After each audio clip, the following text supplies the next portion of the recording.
एक छोटे से गांव में एक अनाथ आश्रम था। उस अनाथ आश्रम में बच्चों के लिए खाना बनाने के लिए एक बिरजू नाम का नौकर रखा हुआ था। एक दिन की बात है। बिरजू, हमारे अनाथ आश्रम में बहुत ज्यादा बच्चे हो गए हैं। ऐसा क्या करना चाहिए कि जिससे कम समय में जल्दी रोटियां बन सकें? मैं सोच रहा हूँ क्यों न मैं एक रोटी बनाने वाली मशीन ले आऊं।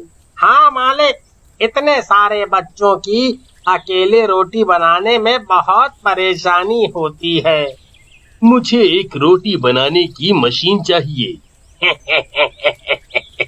ये देखिए, रोटी बनाने की एकदम बढ़िया मशीन। मालिक को वो रोटी बनाने की मशीन पसंद आ जाती है। अनाथ आश्रम का मालिक रोटी बनाने की मशीन को फौरन खरीद लेता है। फिर मालिक रोटी बनाने की मशीन को अपने अनाथ आश्रम में जाकर लगा देता है, जिससे रोटियां मिनटों में बनकर तैयार हो जाती हैं। भाई वाह, रोटी बनाने की मशीन से कितनी जल्दी रोटियां बन गईं। बिरजू, अब तुम जल्दी से सभी बच्चों को खाना खिला दो। बिरजू सभी अनाथ बच्चों को खाना खिलाने लगता है। रोटी खिलाते खिलाते बिरजू मन में सोचने लगता है, क्यों ना मैं इस रोटी मशीन से फायदा उठाऊं? जब आश्रम के सभी लोग सो जाया करेंगे, तब मैं इस रोटी मशीन से रोटियां बनाकर आबे वालों को बेच आया करूंगा। इससे मुझे फायदा ही फायदा होगा। बिरजू ये सब सोच ही रहा होता है, तभी अचानक वहाँ से एक बंदर आ जाता है। उसे देखकर बिरजू उस बंदर को भगाने लगता है। चल चल चल भाग यहाँ से। हट, हट, हट। वो बंदर वहाँ पर रोटी खा रहे बच्चों की तरफ देखने लगता है। तभी अचानक से वो बंदर वहाँ पर रखी रोटी उठाकर खाने लगता है। ये देख बिरजू बंदर को भगाने के लिए एक डंडा उठा लेता है और उसे मारने लगता है। तभी वहाँ पर अनाथ आश्रम का मालिक आ जाता है। बिरजू, ये तुम क्या कर रहे हो? तुम इस बंदर को क्यों मार रहे हो? क्या बताऊं मालिक, कब से इसे भगाने की कोशिश कर रहा हूँ, पर यह है कि भागता ही नहीं। और तो और इसने बच्चों की रोटियां खा ली। इसे मत मारो, लगता है ये बंदर बहुत दिनों से भूखा है। इसे भूख लगी होगी, तभी ये यहाँ से नहीं जा रहा। ये सुनते ही बंदर मालिक के पास आकर उसके पैरों में बैठ जाता है और बड़े प्यार भरी नजरों से देखने लगता है। मालिक भी बंदर के सिर को बड़े प्यार से सहलाता है। बिरजू, इस बंदर को खाने के लिए रोटियां दे दो। पर मालिक, आप इस तरह बंदरों को रोटियां खिलाने लगे तो ये बंदर रोज यहाँ आने लगेगा। इसे देखकर फिर और भी बंदर आने लगेंगे। तो क्या हुआ अगर ये बंदर यहाँ रोज रोटी खाने आने लगेगा? जैसे यहाँ और बच्चे खाना खाते हैं, ये भी खा लिया करेगा। पर मालिक, ये ठीक नहीं है।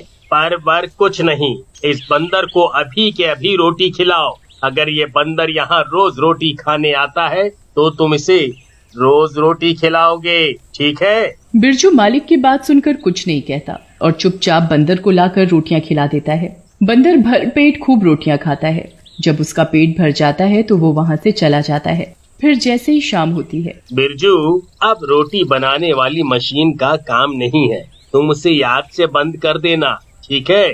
ठीक है मालिक। मालिक के जाते ही बिरजू चुपचाप रोटी बनाने वाली मशीन से रोटियां बनाकर उन्हें ढाबे पर बेचने चला जाता है। ये रही तुम्हारी 100 रोटियां।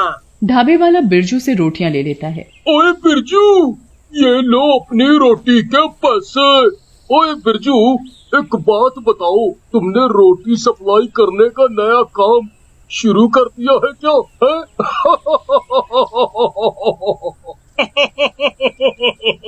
हाँ, कुछ ऐसा ही समझो। फिर बिरजू वहाँ से रोटी के पैसे लेकर वापस आ जाता है। अरे, रोटी बेचने के चक्कर में मैं तो मशीन बंद करना ही भूल गया। फिर बिरजू रोटी बनाने की मशीन बंद कर सो जाता है और अगली सुबह बिरजू मशीन से रोटियां बनाकर बच्चों को खिला रहा होता है। तभी अचानक से कल वाला बंदर फिर आ जाता है। उसे देखकर बिरजू को बड़ा गुस्सा आता है। वो एक डंडा उठाकर उसे मारने वाला ही होता है। तभी अनाथ आश्रम का मालिक आ जाता है और गुस्से में बिरजू का हाथ पकड़ लेता है। बिरजू, तुम पागल हो गए हो क्या, जो एक बेजुबान जानवर को मार रहे हो? वो मालिक वो। चुप करो। आज के बाद अगर मैंने तुम्हें दोबारा ऐसी गलती करते देखा तो तुम्हें नौकरी से निकाल दूंगा, समझे? बिरजू, बंदर को खाने के लिए रोटी दो। बिरजू बंदर को ना चाहते हुए भी रोटी दे देता है। बंदर रोटी खाकर वहां से चला जाता है। इसी तरह बंदर भी आश्रम के बच्चों के साथ रहने लगा। सब उसे प्यार से बजरंगी बुलाते थे। बजरंगी आश्रम के बच्चों के साथ काफी घुल मिल गया था। वो बेजुबान होते हुए भी बहुत समझदार था। अनाथ आश्रम का मालिक भी बंदर को अपने बच्चे की तरह प्यार करने लगा था। इधर बिरजू रोज रात को सब सो जाते तो वो चुपके से मशीन से रोटियां बनाकर ढाबे वाले को बेचकर चोरी से पैसे कमा रहा था। ऐसे ही एक रात जब आश्रम के सभी बच्चे सो जाते हैं तो बिरजू रोटी बनाने की मशीन से रोटियां बनाकर उन्हें ढाबे पर बेच आता है। इस बात का पता बंदर को चल जाता है। फिर अगले दिन जैसे ही रात होती है, बिरजू सबके सोने के बाद रोटी मशीन से रोटियां बनाने लगता है तो बजरंगी उसे रोकने की कोशिश करता है। लगता है इस बंदर को सब पता चल गया है। अब तो ये मुझे पकड़वा कर ही मानेगा। इससे पहले कि ये बंदर मालिक को कुछ बताए, मुझे इसका इंतजाम करना पड़ेगा। फिर बिरजू गुस्से में बंदर को रोटी मशीन में डाल देता है, जिससे बजरंगी की रोटी मशीन में जलकर मौत हो जाती है और वो एक भूतिया बंदर बन जाता है। तुमने मुझे मार डाला, मैं तुम्हें छोड़ूंगा नहीं। और अगली सुबह बिरजू हमेशा की तरह मशीन से रोटियां बना रहा होता है तो उसे पीछे से भूतिया बंदर जोर से कसकर थप्पड़ मारता है। कौन है? बिरजू पीछे मुड़कर देखता है तो उसे कोई दिखाई नहीं देता। बिरजू को ऐसा महसूस होता है जैसे कोई उसके पीछे खड़ा है। बिरजू बड़ी मुश्किल से रोटी मशीन से रोटियां बनाकर बच्चों को खिलाने लगता है। तभी आश्रम का मालिक और बच्चे बिरजू से कहते हैं, बिरजू क्या बात है, आज बजरंगी नहीं दिखाई दे रहा? तुमने तो उसे कुछ नहीं कहा ना? नहीं तो नहीं। फिर ये अचानक से बजरंगी कहाँ चला गया? उसने तो ऐसा कभी नहीं किया। फिर अचानक से बजरंगी कहाँ जा सकता है? बिरजू को तो सब पता था कि उसने खुद बजरंगी को रोटी मशीन में जलाकर मार डाला। फिर जैसे ही रात होती है, बिरजू हमेशा की तरह रोटी मशीन से जैसे ही रोटियां बनाने के लिए जाता है तो अचानक से रोटी मशीन अपने आप चलने लगती है। ये क्या? ये रोटी मशीन अपने आप कैसे चलने लगी?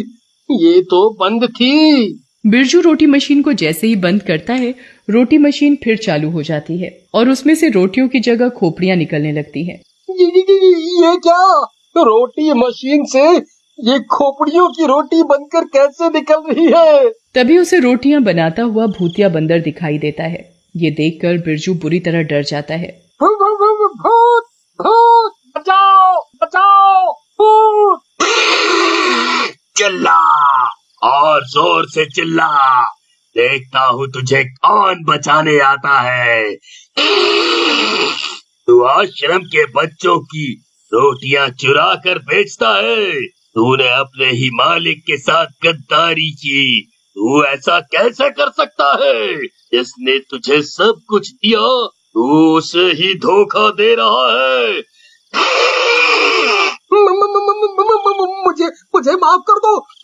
मैं अब ऐसा कभी नहीं करूँगा, कभी भी ऐसा नहीं करूँगा। और जो तूने मुझे रोटी मशीन में जलाकर मार डाला। भूतिया बंदर बिरजू की गर्दन पकड़ लेता है। भागता कहाँ है? अभी तो मुझे तेरी रोटियां बनानी है। भूतिया बंदर बिरजू की गर्दन पकड़कर जोर जोर से हंसने लगता है।